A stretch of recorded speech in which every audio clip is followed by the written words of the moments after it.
Hvala Jezus in Marija, spoštovane gledalke in spoštovani gledalci oddaje Pot poti.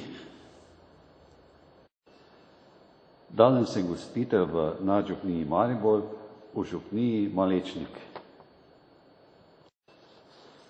Rajske strune zadonite, od nebes odmevajte. Zbori angelski hitite, na zemljo in pevajte. Slava Bondi navišava, slava Bogu naj doni. Mir ljudem pa ponižava, naj nocošnja noč rosi. Čuli sladko melodijo, so pastirci tisto noč. Našli dete in Marijo in ljubezni Božje moč. Pokleknili danovirno in molili Jezusa. Zrli v duhu neizmerno slavo Sina večnega. Blaga se skrivnost obhaja, Božji Sin se v njej rodi. Duša vernih se poraja, dete blažene moči. Sreča neizmerna dana, rodu je človeškemu. Sladka mana se pripravlja, srcu Bogu zvestemu.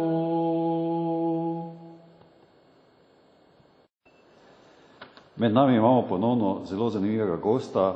Na vašo željo, spoštovane gledalke in gledalci oddaje Pot poti, to je vaš oziroma tudi naš, bi lahko, če si posvojimo, gospod župnik Jožef Lipovšek. Bog daj in dobrodošli, pozdravljeni gospod župnik Jožef. In Bog daj tudi vam in vsem gledalkam in gledalcem televizije. Hvala, ker ste se odzvali našemu povabilu. Prinašamo pa tople pozdrave naših gledalcev oddaje Pot poti, tudi tistih iz svetovnega spleta. Vaša življenjska pot do duhovniškega poklica verjetno ni bila običajna. Kdaj ste začutili Božji klic? Vas je le ta presenetil? Gotovo, duhovniški poklic je izmoljen in to se vedno bolj zavedam.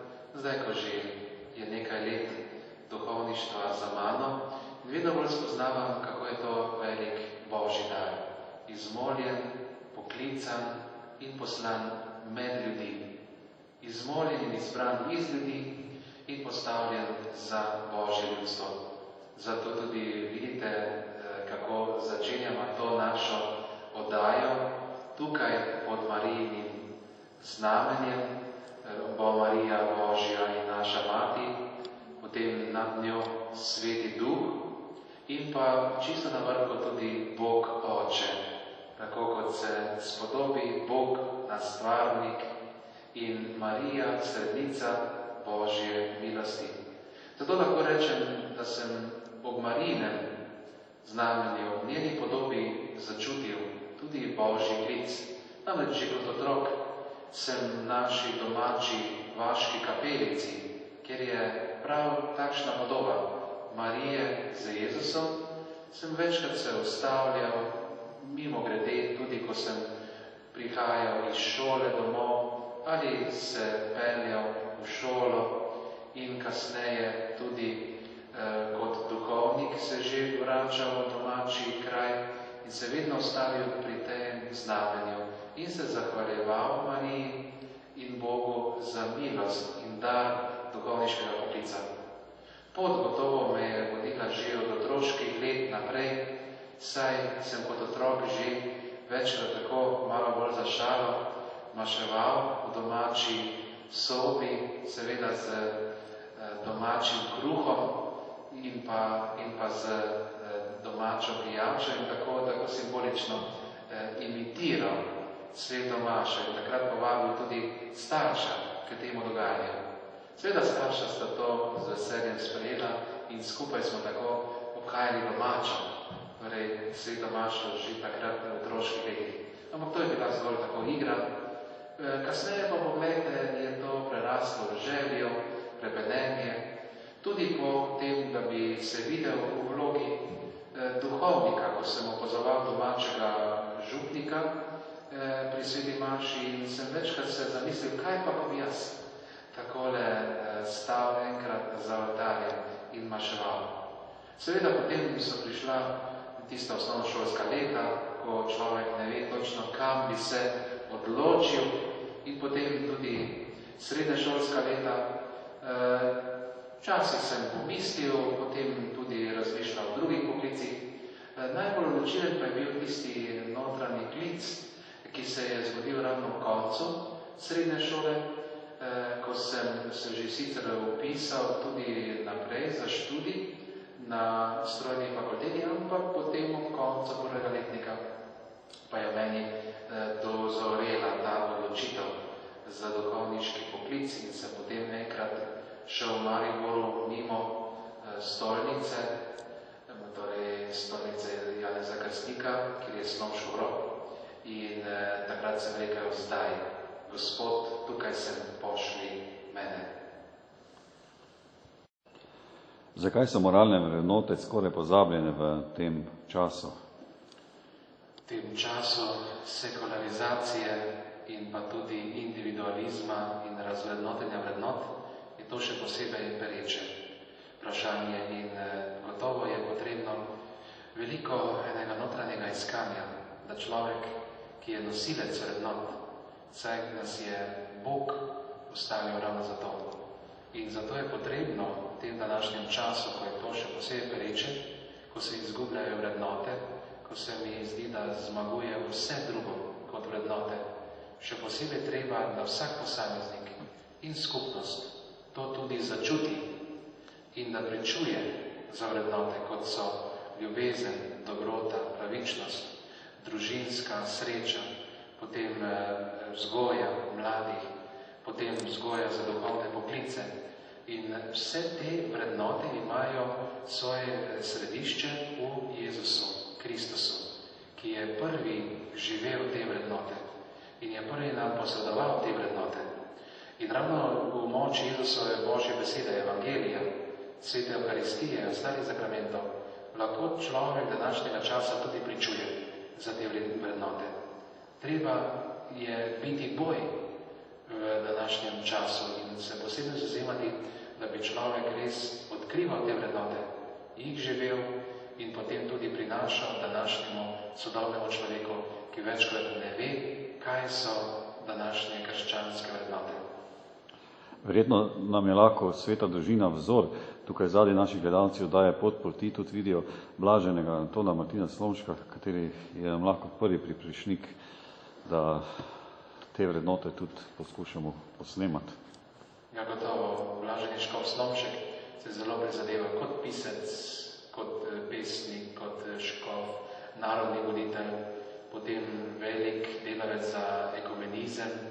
In vse to ga je vodilo, da je vedno znova in znova se zavzemal za te vrednote in jih preko svojih pridig, nagovorov, ali bodi si kot šolski nadzornik ali pisec knjig, vedno znova je imel to v spredju.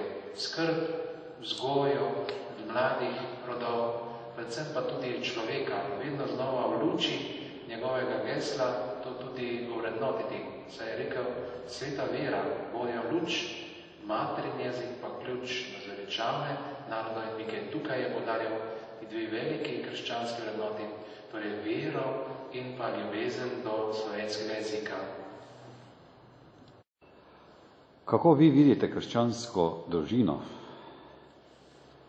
Smo v jaslicah, še vedno so jaslice v središču našega duhovnega dojemanja, naše vere. Vse smo obhajali Božič. In tukaj je ravno sveta družina. Jožef, simbol očetovstva, Mati Božja, simbol materinstva in pa Jezus, simbol otroške Božje ljubezni, ki se razdaja na vse strani sveta. In ta ljubezen Božjega otroka, poglejte, kako je navdihnila vse nas. Kako vsak začuti ob prazniku Kristusovega rojstva, da je notranje duhovno nagovorjen. Kako je krščanska družina pomembna za življenje vsake družine in posameznikov.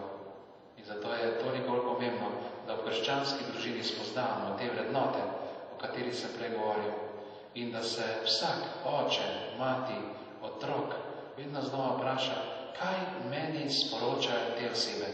Kaj lahko jaz vidim v Jožefu, kaj vidim lahko žena, dekle, mati v Mariji in pa kaj lahko otrok doživijo Jezusovi ljubezni, ki vemo, da je tudi bila tista ljubezen, ki nas vse združi in da v Jezusovi ljubezni postanemo res brati in sestre v Kristusu.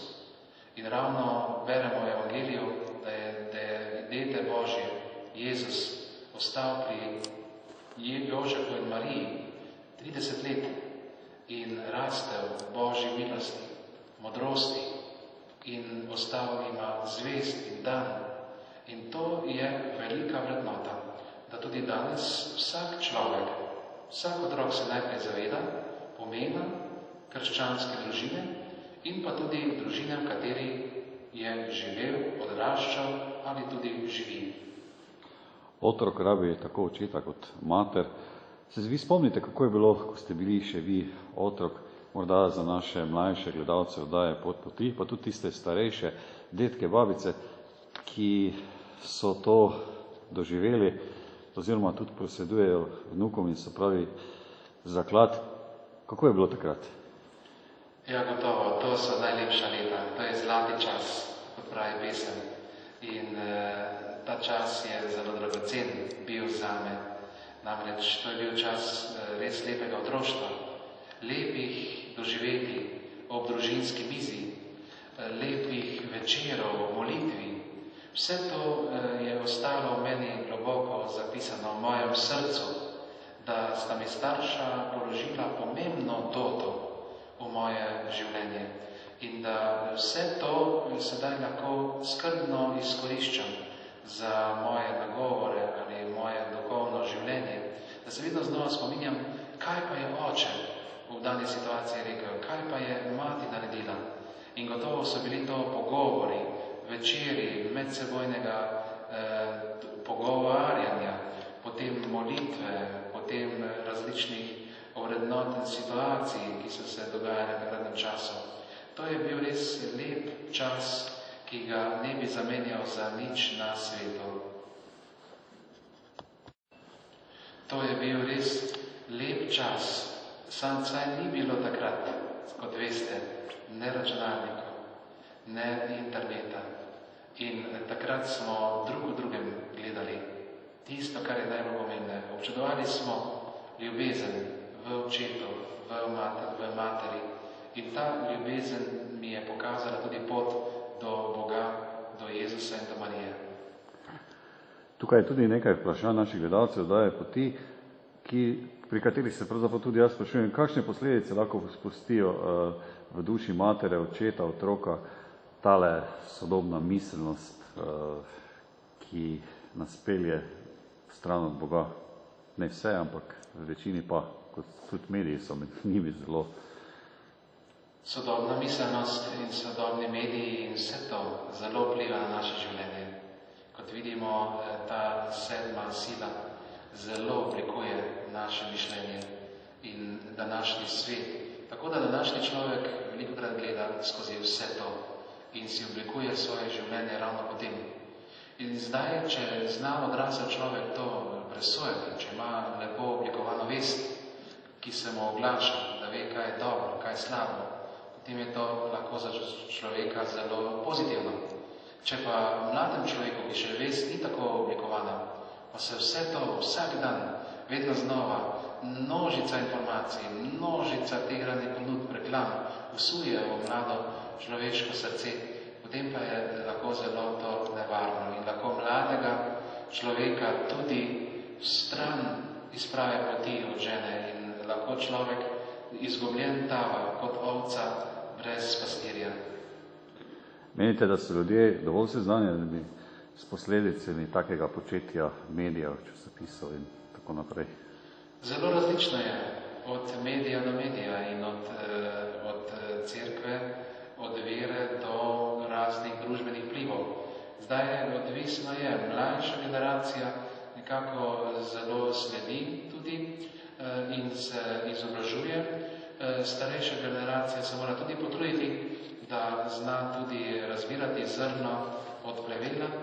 Drugače pa se čuti ta današnji trend, tako da se človek zelo tudi prizadeva, da bi slišal dobro informacijo, da bi slišal dobro spodbudo in da bi se lahko tudi prav odločal. Morda bi vas na začetku prosil, kaj pravzaprav so sakramenti, če so potrebni in zakaj je potrebna tudi krščanska poroka med zakoncoma? Sakramenti so Jezusova znamenja, torej znamenja, vidno znamenje Jezusove nevidne milosti in delujejo, vidimo v človeku, na prav poseben način. Sakrament človeka posveti, ga na prav poseben način izbere izmed ljudi, tako da je recimo človek lahko posvečen za duhovniški ali redovniški stan.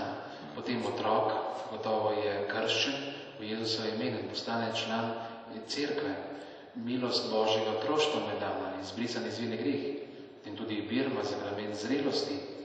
Potem sakrament svete Evharistije, zelo pomenljiv, saj smo v letu Evharistije. Potem tudi sakrament svete sprave, ki človeka spet približa Bogu in najde notranjo spravo z Bogom in med seboj. Sakrament bolniškega maziljenja, ki bolniku daje moč za premagovanje preizkušenj, bolezni. In potem sakrament mašniškega posvečenja kot posvečeni stan. In pa tudi sakrament svetega zakona, ki je dva združi v Kristusovi ljubezni.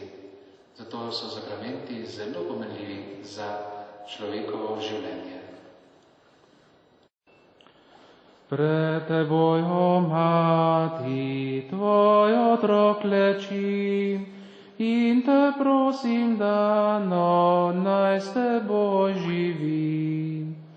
O Marija, tvoj naj bom sedni, ti pa bodi meni, mati milosti. Če bo sreča, radost podarjena mi, hvala Bogu, hvala Božji materi. O Marija, tvoj naj bom sedni, ti pa vodi meni, mati milosti. Če pa žalost pride, grenka in gorje, se zatečem tvoje materno srce.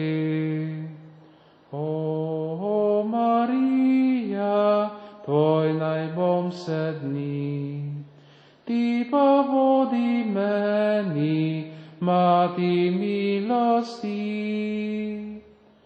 Če pa žalost pride, grenka in gorje, se zatečem tvoje materno srce. O Marija, tvoj naj bom sedni, ti pa vodi meni, mati milosti. In ko smrtni angel me poklical bo, čez ta zadnji prak me sprejmiti v nebo. O Marija, tvoj naj bom sedni, ti pa vodi medi, Mati milosti. Spoštovane gledalke, cenjeni gledalci, še vedno smo v oddaji Pot poti. In z nami je malečniški župnik gospod Jožef Lipovšek, katerega tudi večina pozna.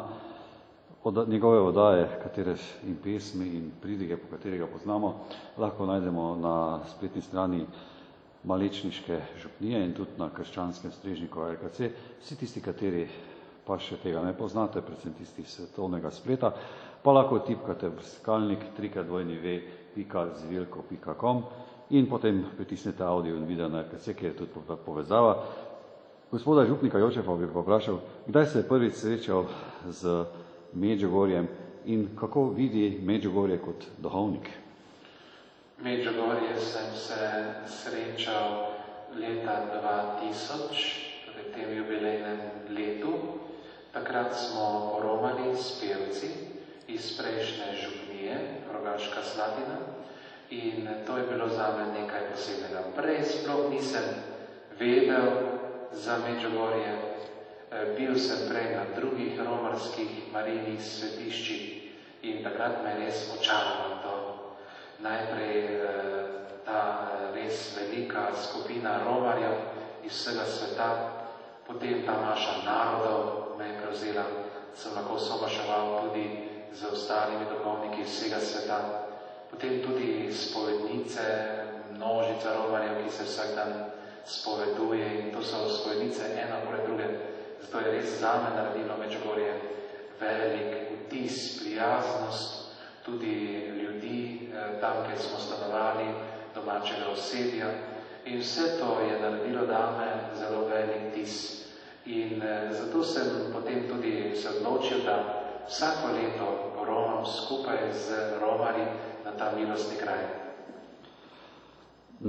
Naši gledalci oddaje Pot poti bi tudi rad obvestil, da si lahko tudi določene oddaje o Medžugorjih, o medžugorskih videnjih, to se pravi pričevanjih, pa tudi skoraj z vsemi patri, duhovniki, ki so doli v Medžugorju, si lahko gledajo oddaje na krščanskem strežniku RKC. Kako pa vi vidite sadove Medžugorja, gospod župnik Jožef? Sadovi Medžugorja so zelo vidni, to se posebej vidi na zunaj, posebej pa skrivnostno deluje v srcih mnogih ljudi. Poznam kar nekaj ljudi, ki sploh prej niso hoteli slišati za ta kraj, potem sem jih povabil zraven in potem je bilo vprašanje po romanju, no, kako se počutite? In pravi, še bom šel.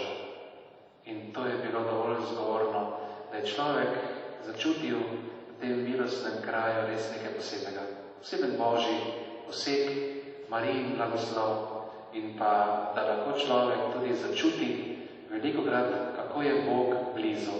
To se posebej kaže v lepih izpovedi, ki jih imamo potem na avtobusu, ko se vračamo, ko se ljudje tudi jočejo od veselja, ali pa v kakšnih posebnih doživetjih, ko se jih je Marija na prav poseben način dotaknila, ali pa tudi ob življenjskih izpovedih, ki so res zelo ganljive. In zato je res izpoved takšnega romarja res v srce segajoča, da vidiš, kako Bog tudi danes deluje po Mariji. Ko sem imel intervju z medžugorsko vitkijo Marijo Pavlovič Loneti, ki vsakega 25. meseca daje tudi tale Marijina sporočila, kjer se dajo tudi videti na Radio Mir, poslušati na Radio Mir Medžugorje in tudi na krščanskem strežniku RKC oziroma žvilko www.com. Pa je tudi dejala, da niso potrebni čudeži, ampak da človek lahko gleda Boga z srcem in da je to bolj potrebno, kot da se dogajajo čudeži. Kaj menite vi? Točno tako. To drži, kajti potrebna je vera. Vera, da človek veruje, da zmore, da lahko iz sebe naredi nekaj lepega za Boga, kot je rekla blažena mati Terezija.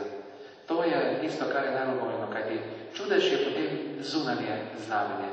Velikokrat pa se čudež sploh ne zgodi tako na zunaj, ampak je že ta čudež, da človek premakne sebe, da začne verovati, da se mu nekaj zgodi takšnega, da začne popolnoma drugače gledati na svet, na cerkev, na evangelij, na Božjo besedo. Torej, že to čudež notranje spreobrnitve, ki je, se mi zdi, zelo pomemben in včasih bolj pomemben, kot pa vsa druga zunanja znamenja. Je molitev potrebna? Molitev je zelo potrebna, saj je duša vsega dogajanja. In molitvi človek šele spoznava vrednoto, vrednost vere, Boga, v Marijino priprošnjo. In da začuti, kako pomembno je moliti za druge, moliti za spreobrnenje. Kajti človek, ki moli za druge, tudi iz samega sebe notranje preoblikuje. Veliko gledalcev mi velikokrat piše, tudi za duhovnike je potrebno moliti, kajti po duhovnikovih rokah prihaja med nas Jezus in tega se večinoma premalo zavedamo. Je tako? Res je to za nas, res je potrebno veliko moliti, kajti vemo, da smo mi posebej na prepihu današnjega časa in da moramo vedno imeti treznega duha, da moramo skrbno se priporočati Svetemu Duhu za razsvetljenje, da znamo razločevati dobro od hudega. In to je za naše poslanstvo zelo pomembno. Zato se res priporočam, da veliko molite za nas. Kaj naj pravzaprav kristjano pomeni sveta maša? Z nami so tudi gledalci oddaje Pot pod kij, kateri še pravzaprav niso spoznali Božje ljubezni in bi jih poskušala tudi na nek poseben način nagovoriti, da bodo razumeli, kaj je sveta maša, ki je vrhunec krščanstva oziroma tisto, kar nam Jezus se daruje. Sveta maša je središče kristjanovega dneva, dogajanja, središče tedna. Zato tudi rečemo, je nedelja prvi dan v tednu. Spomin Jezusove velikonočnega dogajanja, ko se zgodi na oltarju Jezusovo trpljenje, smrt in vstajenje, vse v eni osebi. In Jezus daruje to daritev. Po naših rokah se dogaja, Jezus spremeni kruh in vino v svoje telo in kri. In potem tudi lahko prejemo z tega Božjega oltarja tudi mi kruh življenja. Jezus pa je sam rekel, jaz sem kruh življenja in kdor prejema ta kruh, bo živel vekomaj. In zato mora postati sveta maša res središče človekovega dogajanja. Da ne sme iti mimo nedelja, ne sme iti mimo, če je možno, med tednom, da ne bi človek tudi obiskal svete maše in nahranil svojega duha. Kako pa vi vidite mladino v vaši župniji? Jaz bi se dodal k temu, da bi gledalce povabil na krščanski strežnik RKC, kjer sem v Medžugorju z mladino frančiškani, 50 nas je bilo zbranih z patrom fra Danko Perutino, kjer so predstavili frančiškansko mladino in bi jih povabil, da si to oddajo pogledajo in bodo tudi od tega nekaj videli. Kako pa vi vidite mladino v vaši župniji? In mladina je verjetno vzor nas starejših in moramo mi pravzaprav do neke mladina ni tako pokvarjena, kot velikokrat mislimo, rečemo, ampak mislim, da treba mladino pravilno voditi. Mlad človek je večkrat nebogljen, kot sva že govorila, ampak zelo pomembno je, da mladega človeku daš roko, da mu ponudiš tisto, kar je najboljše za njega. Ne smeš biti vsiljiv, ne smeš biti, da bi mu pridigal, ampak predvsem, da mu pokažeš, največkrat z lastnim zgledom, največkrat, da vidiš mlad človek na tebi, zakaj živiš evangelij, zakaj je to pomembno in da mu skušaš osvetliti, kaj mu lahko evangelij da, kaj mu lahko Jezus da danes, kaj mu lahko da sveta maša. Se mi zdi, da iz teh lastnih zgledov lahko mlad človek veliko odnese in tudi če se kdaj izgubi iz prave poti za določen čas, se potem ponavadi vrača nazaj ali pa ohrani tisto, kar je dobil mladimi iz družine ali pa od verouka, večkrat torej ohrani in to tudi, ko mu je v življenju težko, tudi takrat prikliče na dan iz svojega srca. In pravzaprav, če je družinska molitev, če je osebna molitev, kot ste že prej dejali, da nas nekaj poveže kot v občestvo, v cerkvi, kot ena velika Jezusova vesoljna, tista ljubezen oziroma tista velika družina. To je gotovo Jezusova molitev, družinska molitev, Sveta maša in vse to je kot rešilna deska, ki pomaga na valovih današnjega sveta, ki človeka dviga, ki ga notranje utrjuje, ki ga notranje prenavlja. In zato bi lahko še bolj cenili Jezusovo molitev in da bi jo lahko še bolj prakticirali, živeli in tudi več molili.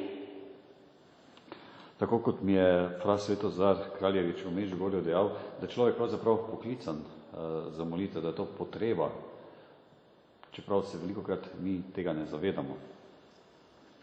Moliti je poklicanost za človeka, kajti Bog nam je dal to, položil v naše srce želje in trepenenje, da smo duhovna bitja, da lahko molimo, da svojo molitvijo izražamo naš odnos do Boga, do bližnjega. Zato je molitev univerzalna v našem življenju. Bog je položil in zato želi tudi, da vztrajamo v molitvi, da vedno znova želimo, hočemo moliti in da nas molitev samo dviga in nam daje moč tudi v preizkušnjah. Naši gledalci oddaje Pot poti so mi poslali precej pisem, da sem zopet vaš gostitelj v župniji Malečnik in morda je prav tudi, da čeprav ste že predstavili tole vašo lepo župnijo, cerkev, pa morda besedo, dve, še vsem tistim, kateri nas morda danes prvič poslušajo, predvsem tisti zdomci preko svetovnega spleta v Avstraliji, Ameriki ali bilo kje drugje. Zelo sem vesel, da se tako zanimate za našo župnijsko cerkev. To je župnijska cerkev Svetega Petra, saj ima v glavnem oltarju podoba Flürerja tudi osrednje sporočilo. Jezus izroča ključe apostolov Petrov. Tu lahko slišite tiste znamenite besede: ti si Peter, skala. Na to skalo bom sezidal svojo cerkev. Potem je ta glavni oltar gotovo čudovit v vsem svojem baročnem stilu, saj imamo tudi množico angelov na vrhu. Potem imamo tudi 4 velike svetnike.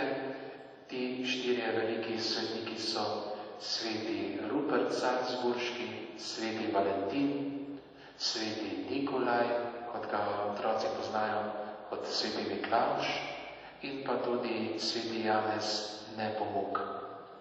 Potem imamo še tukaj podobo svetega Faustina, rimskega mučenca, ki so ga darovali sestre karmeličanke iz Gradca. Potem naša župnijska cerkev, zgrajena je bila leta 1730 in takrat je bil župnik Janez Evangelist,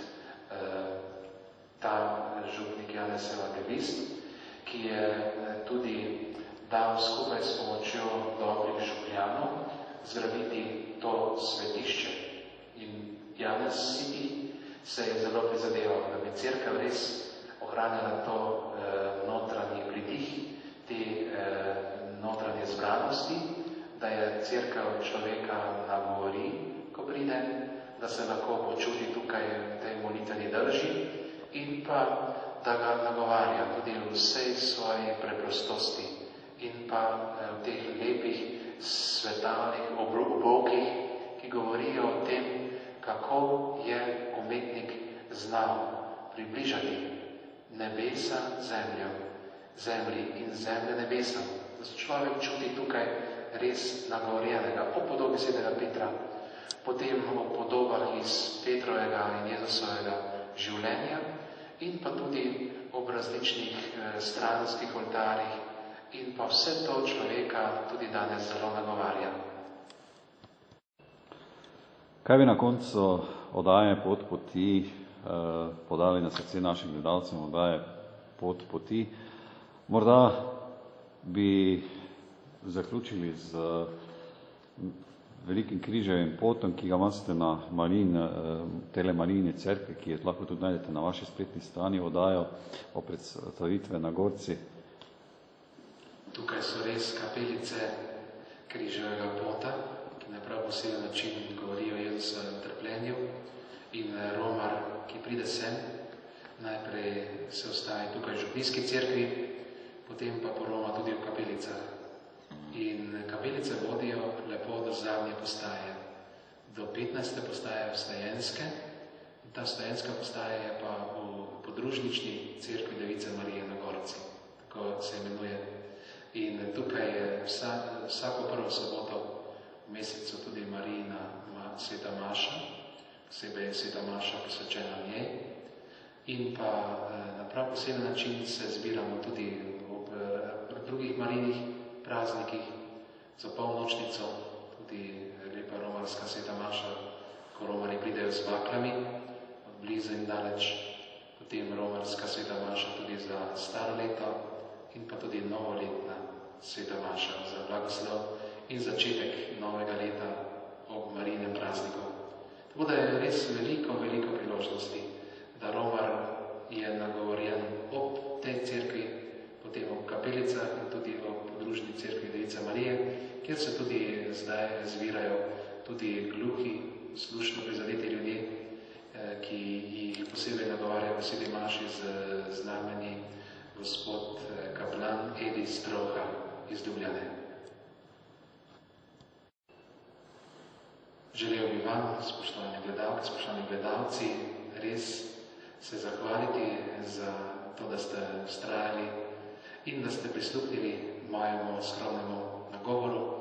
Povabim vas res, da bi pristopili prag te naše župnijske cerkve, da bi obiskali kapelice in pomolili v križem potu in pa da bi se tudi v cerkvi Device Marije na Gorci posebej zahvalili Mariji za velike milosti, ki nam jih naklanja, za velike čudeže ljubezni, ki jih Bog dela v našem življenju. Zato vas res povabim, da bi prišli v našo župnijo in pa da bi res imeli močno vero.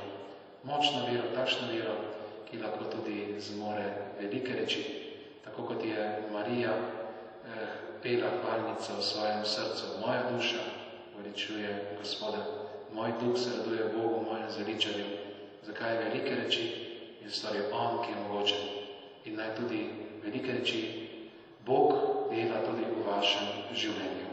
Morda bi še jaz izkoristil tole priložnost, kajti gledalci oddaje Pot poti Gorenjske televizije so vprašali, kje pravzaprav tale malečnik, tale Marijino svetišče stoji, pa morda na kratko, ker je čisto ob avtocesti, a ne? Ni težko.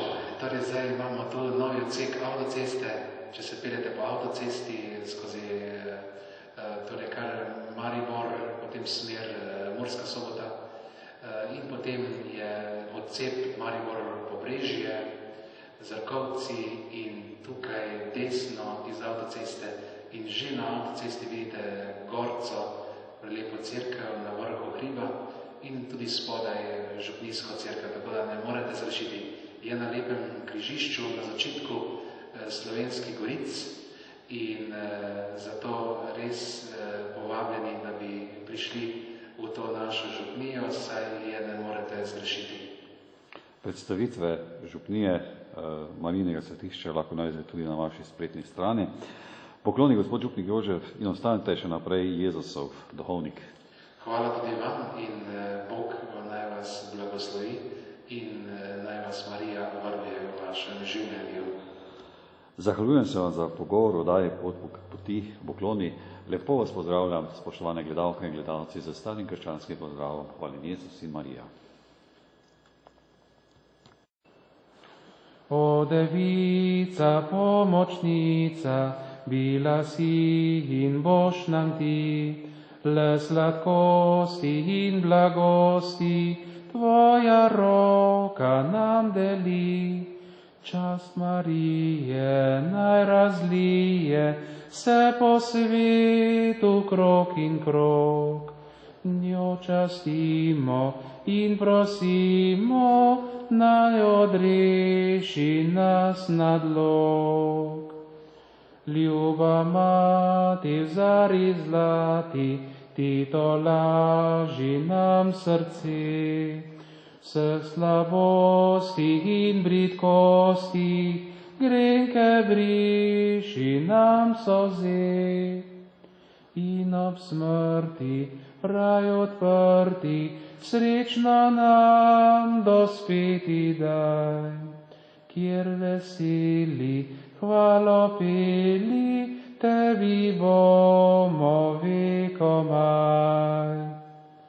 Ko danica to lažnica, temni noči siješ nam, mati mila vedno bila, si ubogim grešnikom.